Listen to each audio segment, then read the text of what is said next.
meus queridos, tudo bem? Vamos voltar então a falar sobre o assunto, o tema que separa o profeta falso do profeta verdadeiro. No vídeo anterior, nós já vimos esses critérios, essas análises no contexto bíblico. E nós vamos agora estar avaliando e analisando se a profetisa Ellen G. White, de fato, ela se consolida como uma profeta para os nossos dias de hoje, ok? Se os seus livros têm critérios não somente de aceitação, mas se são de fato palavras vindas de Deus para ajudar o seu povo a chegar mais perto do próprio Deus, ou se de fato são livros que são contrários à Bíblia. Lembrando, meus queridos, que no Adventismo, Ellen G. White não é vista como uma substituta da Bíblia, mas como uma luz menor, para guiar a luz maior. Então nós vamos agora fazer algumas análises detalhadas, baseadas nos critérios bíblicos e nos fenômenos já registrados. Testes aplicados. Primeiramente, a biografia de Ellen G. White, 1827 1915, apresenta pontos que buscam cumprir os requisitos de Deuteronômio e Mateus. Primeiramente, a fidelidade à palavra. Os escritos, então, de Ellen G. White, elas exaltam a Bíblia como única regra de fé e prática, Em sua primeira obra, então, ela escreveu: recomendo-vos, caro leitor, a palavra de Deus como regra de vossa fé e prática. Primeiros Escritos, página 78. Os frutos do seu ministério. Então, ao longo dos 70 anos de ministério, ela produziu mais de 100 mil páginas manuscritas. O impacto resultou, então, em um sistema global de educação, saúde, hospitais e missões. O reconhecimento de Cristo. Ela também reconhece Cristo como Deus e como homem, não fazendo com que Jesus perca os atributos de Deus, mas também não fazendo com que Jesus deixe de ser humano. Primeiramente, Jesus é Deus e depois humano. Então, nos seus livros mais famosos, O Desejar de Todas as Nações, focam exclusivamente na divindade e na vida de Jesus, cumprindo o teste em 1 João 4,2, que não devemos dar crédito a todo e qualquer espírito, devemos analisar. Segundo, nós temos então os fenômenos físicos em visão. Assim como Daniel e Ezequiel, Ellen White apresentava manifestações físicas documentadas por médicos e testemunhas céticas durante os transes proféticos. Só para vocês entendam, o próprio Joseph Bates, ele era bastante cético quanto à situação das visões que Ellen G. White tinha. Ele achava que era algum tipo de transe, algum tipo de êxtase humano. Ok? Mas vamos lá então. A ausência de respiração. Esse foi o fenômeno mais notável. As testemunhas, como o médico o Dr. Drummond, a examinaram durante as visões, e eles confirmaram de que não havia entrada ou saída de ar pelos pulmões, embora ela continuasse falando e se movendo. Nós temos essas referências na Mensagens Escolhidas, volume 1, página 29, relato de testemunhas oculares. Também temos aí a situação da força sobre-humana. Embora ela fosse uma mulher de saúde frágil em visão, ela demonstrava força física inexplicável. O episódio mais famoso é o da Bíblia de 8 quilos.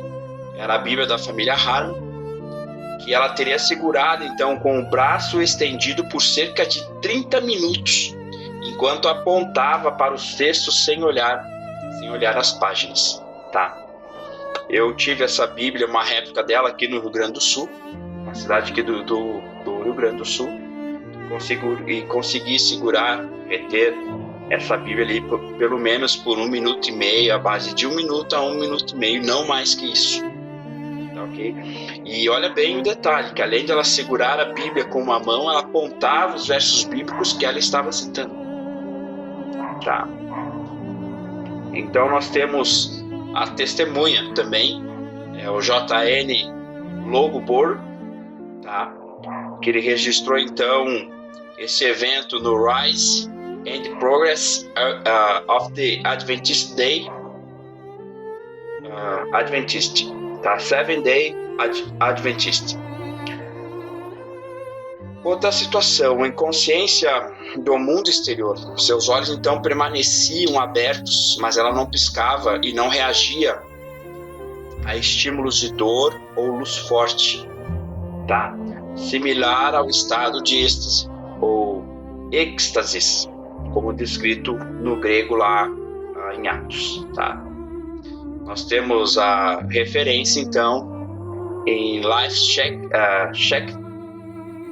Sketches of Ellen G. White, página 147, tá ok? Terceiro, nós temos testemunhas e evidências biográficas. Para que um profeta seja aceito, então, no contexto bíblico, o testemunho de terceiros é crucial. Os testemunhos oculares, as figuras então como James White e J.N. Andrews, descreveram que ao sair da visão, a primeira coisa que ela fazia era inspirar profundamente, como se estivesse voltando a um ambiente onde o oxigênio era necessário. E o mundo parecia escuro para ela no início, até ela ir se adaptando novamente. Previsões cumpridas, então. Os seus defensores apontam orientações sobre a saúde dadas em 1863, os perigos como o uso do fumo, né, os perigos do tabaco, da gordura animal. E a ciência médica só confirmaria, então, décadas depois, além das advertências sobre a guerra civil e americana antes do seu início. Se nós traçarmos aqui uma tela de comparação, nós vamos ver os fenômenos de Daniel versus os fenômenos de Ellen G. White. A característica, então, o profeta Daniel, no capítulo 10, e Ellen G. White, então, com os relatos, né? A força física de Daniel, então, perdia inicialmente a força. No caso de Ellen G. White, inicialmente ela perdia a força, né? E, por vezes, tinha uma força sobrenatural. A respiração de Daniel, ele mesmo diz no verso 17 do capítulo 10, que nenhum fôlego ficou em mim. A ausência, então, na situação de Ellen G. White, a ausência total de respiração documentada. Então ainda nós temos as características ainda, né, da situação do profeta Daniel sobre a consciência. Diz que ele perdia os sentidos eram voltados para a visão celestial. Ellen G. White conta então nos seus relatos, né, que ela permanecia muitas vezes, se não todas as vezes, com os olhos abertos, mas alheia ao ambiente onde ela estava. Efeitos pós-visão de Daniel, então, palidez e necessidade de ser tocado. Ellen G. White, então, a necessidade de readaptação à luz do ambiente. Tá, ok? Então, olhando no campo da psicologia da religião, tá? O campo da psicologia, então, se refere que esses estados, então, são frequentemente estudados como dissociação ou estados alterados de consciência. Contudo, o diferencial apontado por teólogos é a coerência da mensagem e a ausência de fadiga mental ou patologia após os eventos, o que desafia então os diagnósticos de epilepsia ou histeria, já que sua produção literária, tá, era altamente estruturada e racional. Tá? Agora nós vamos passar por algumas provisões que Deus deu a Ellen G. White, visões antecipadamente com relação à saúde, à guerra civil dos Estados Unidos, e também nós vamos ter então as referências bíblicas.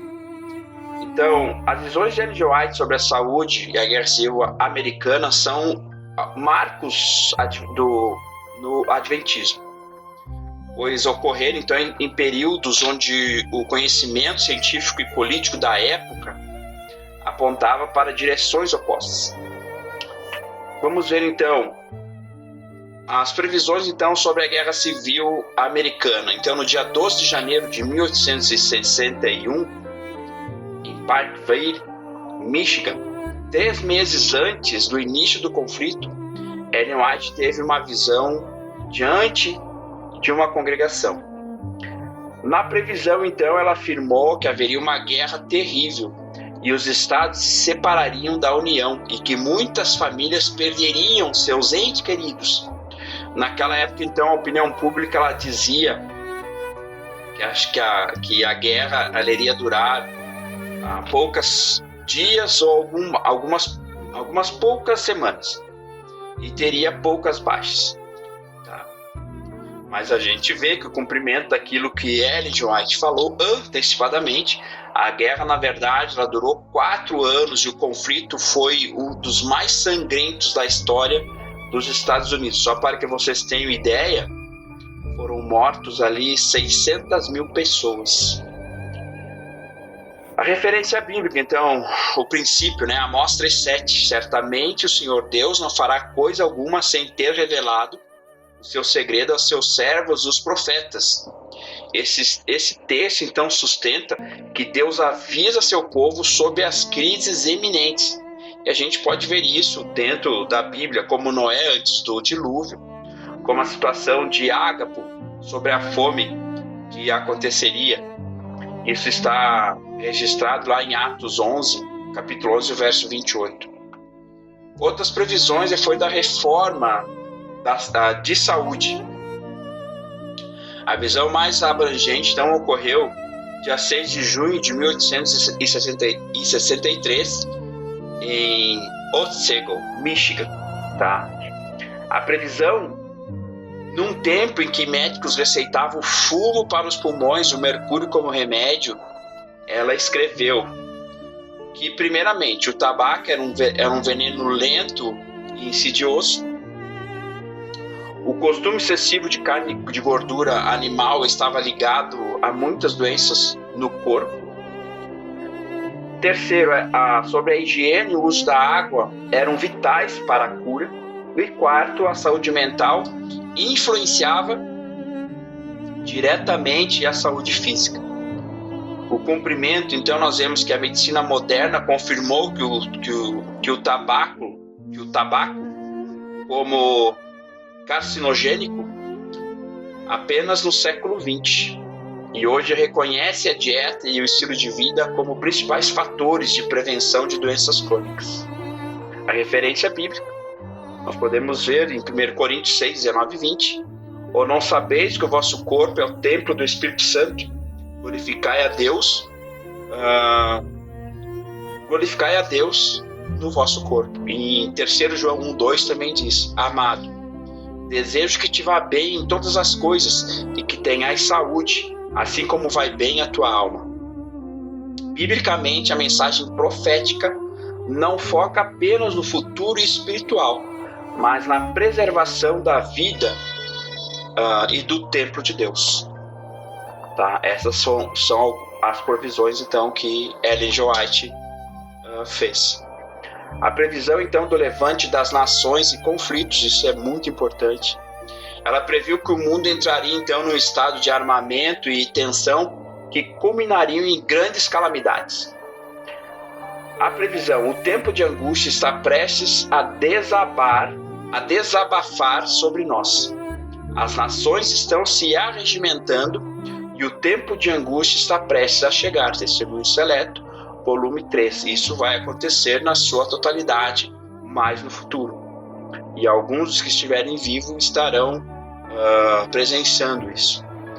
Deus abençoe, se nós pegarmos esse tempo, e nos dê força, que o seu Espírito Santo nos possa reger. Mas se não ficarmos aqui até esse período, que Deus abençoe as demais pessoas que ficarão. Referência bíblica, então, o princípio é em Mateus 24, versos 6 e 7, diz assim: ouvireis de guerras e rumores de guerras, portanto se levantará nação contra nação. O papel do profeta aqui é alinhar os eventos atuais com as dores de partos descritas por Jesus. A síntese, então, só um pouquinho, alguém está mandando mensagem aqui. Bom, a síntese, então, do teste profético aplicado. Para estudante de teologia e psicologia da religião, que é uma área muito gostosa de estar estudando, psicologia da religião, fiz uma cadeira, vou fazer de novo. Mas voltando aqui, tá? Ou seja, para estudante então, de teologia e da psicologia da religião, o encaixe bíblico dessas visões se dá pelo teste do Atalaia. Está lá em Ezequiel, capítulo 33, verso 3, que vai dizer: quando o Atalaia vir que vem espada e tocar trombeta, o povo for avisado. Ellen G. White, então, meus queridos, desempenhou o papel de Atalaia bíblico em 2 níveis. O físico-social, avisando então sobre a destruição da guerra e a destruição do corpo por mau hábitos.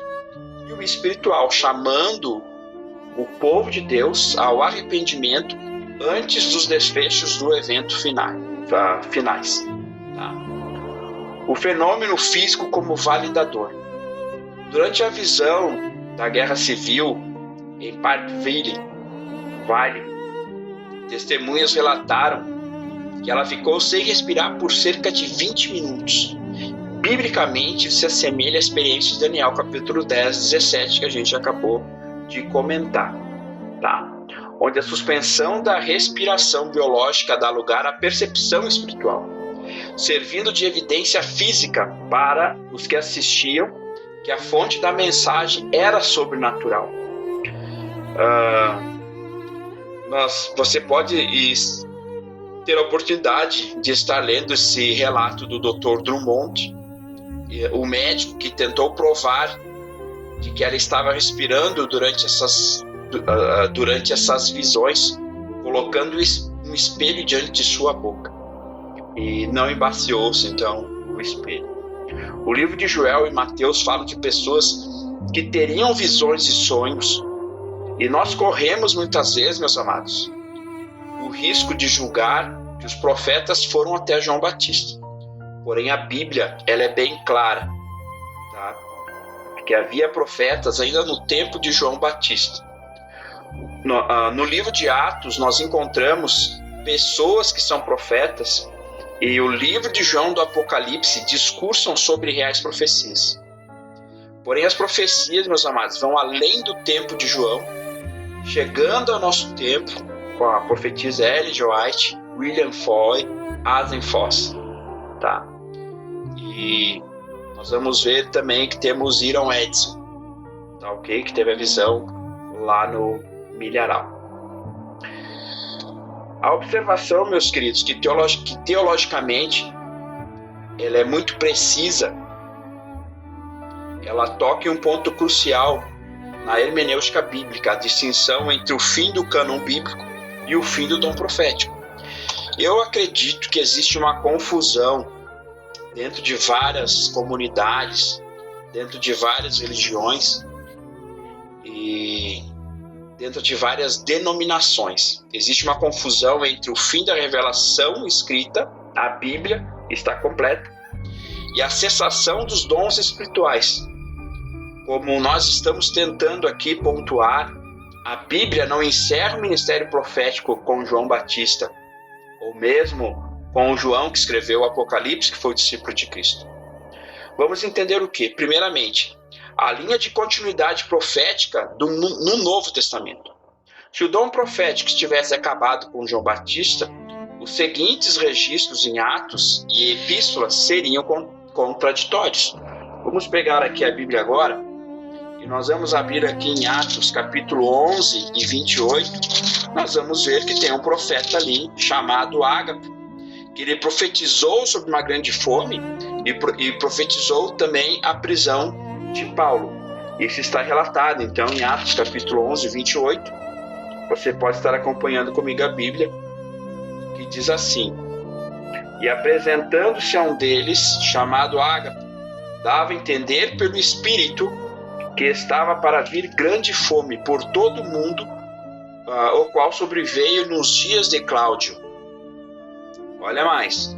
Vamos pegar então Atos agora, capítulo 21, e o verso 10, 11, que diz bem assim: demorando-nos ali algum dia, desceu da Judeia um profeta chamado Ágapo, e vindo ter conosco, tomando o cinto de Paulo, ligando com ele os próprios pés e mãos, declarou: isso diz o Espírito Santo, assim os judeus em Jerusalém farão ao dono desse cinto e o entregarão na mão dos gentios. Então nós vemos, meus amados, que depois de João Batista existiam ainda profetas. Eu não vou estar lendo aqui a Bíblia toda, mas vocês podem estar pesquisando ali em suas Bíblias, mas é quase que impossível não ler, né? Nós vemos também as filhas de Felipe, ali em Atos 21, 9, que ele tinha 4 filhas e que profetizavam. Atos 21, 9, ele diz bem assim: tinha esse 4 filhas donzelas que profetizavam. Então nós vemos que o dom da profecia estava ali presente no tempo dos próprios discípulos e depois ainda de João Batista. Nós vamos ver também em Atos capítulo 13, o verso 1, Barnabé, Simeão, Lúcio e Manaém, que são citados como profetas de Antioquia. Atos 13:1 diz assim: havia na igreja de Antioquia profetas mestres Barnabé, Simeão e por sobrenome Níger, Lúcio de Cirene, Manaém, Colasso de Herodes e o tetrarca Saulo. Olha bem, novamente dizendo que Antioquia, profetas, existia ainda profetas, tá ok? Se nós olharmos a promessa do livro de Joel capítulo 2, pode acompanhar comigo, Joel capítulo 2, o verso 28 e 29, nós vamos ver ali uma promessa assim, que é feita por esse profeta e que chega a nós até os dias de hoje. Profeta 2, então, capítulo 28, diz assim: e acontecerá depois que derramarei meu espírito sobre toda a carne, vossos filhos e vossas filhas profetizarão, vossos velhos sonharão e vossos jovens terão visões. Até sobre os servos e sobre as servas derramarei meu espírito naqueles dias. Então, reafirmando, isso é reafirmado, meus amados, a promessa é reafirmada então por Pedro em Pentecostes, lá em Atos capítulo 2, o verso 17 e o verso 18, e que se estende, meus amados, facilmente até nós nos dias de hoje. Ok? As promessas foram feitas para além do tempo dos discípulos, para além do tempo de João Batista. Então, em Atos 2, o capítulo 17, ele vem dizendo assim, opa, eu estou no 37, só um instantinho, 2,17, diz assim, aqui Pedro então falando novamente o que o profeta Joel havia falado. Ele diz assim: e acontecerá nos últimos dias, o Senhor, que derramarei o meu espírito sobre toda a carne, vossos filhos e vossas filhas profetizarão, vossos jovens terão visões e sonharão os vossos velhos. Ou seja, ele projeta o dom das visões e os sonhos para os últimos dias, não só para o tempo deles. O segundo ponto, meus amados, o dom profético no tempo do fim. A lógica aqui que nós estamos apresentando, que estou apresentando aqui, é sobre o risco de anular a profecia de Joel, é o que sustenta o surgimento de vozes proféticas no século XIX, durante o grande despertamento adventista. Nós vamos ver então que outros profetas foram chamados ainda antes de Ellen G. White. Tá? Nós temos então William Foy e Aden Foss. Antes de Ellen G. White, então, eles foram 2 homens.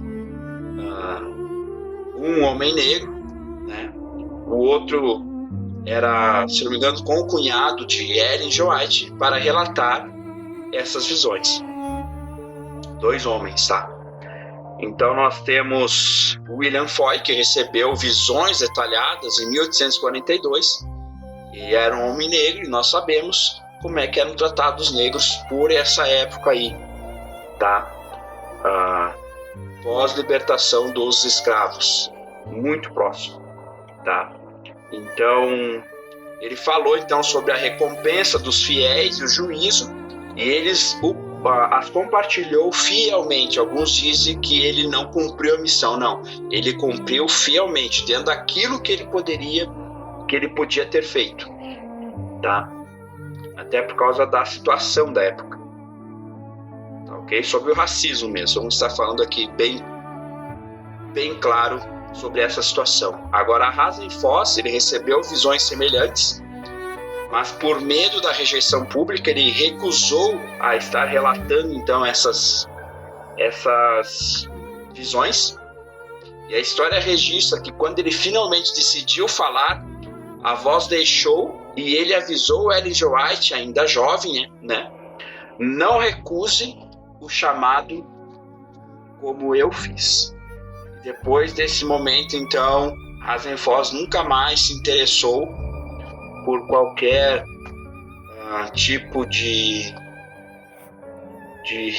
religiosidade, ou seja, não mais se deteve nas coisas espirituais.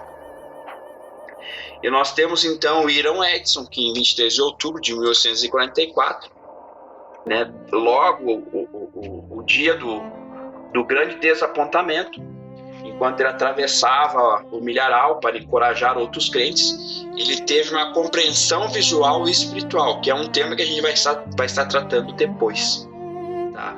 E na visão, então, ele viu que Jesus, em vez de vir para a terra, como Guilherme Miller previa, não somente Guilherme Miller, mas outros pastores previram isso, havia entrado, então, pela primeira vez no lugar santíssimo do santuário celestial, para iniciar uma obra de purificação e o juízo investigativo.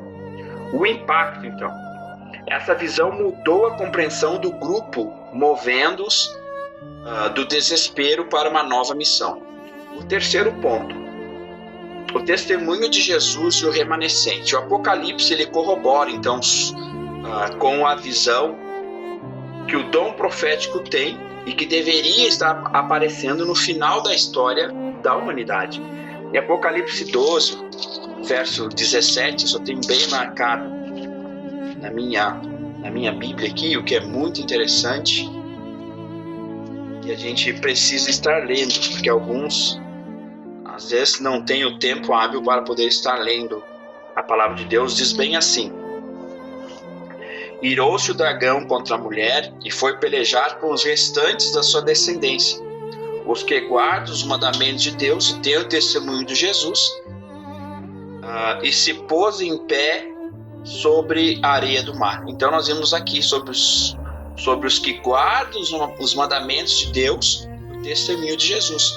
E o Apocalipse capítulo 19, verso 10, ele vem dizendo para nós o que é o testemunho de Jesus. Você pode pegar Apocalipse 19:10, que diz assim: prostrei-me ante os pés para adorá-lo. Ele, porém, disse: vê, não faças isso.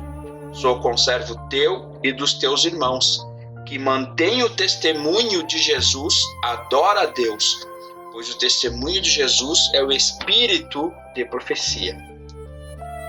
Então, o que se define como testemunho de Jesus aqui?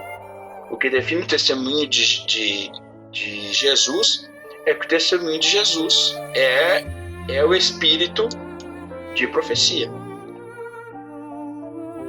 Mas então, por que aceitar Ellen G. White nesse contexto?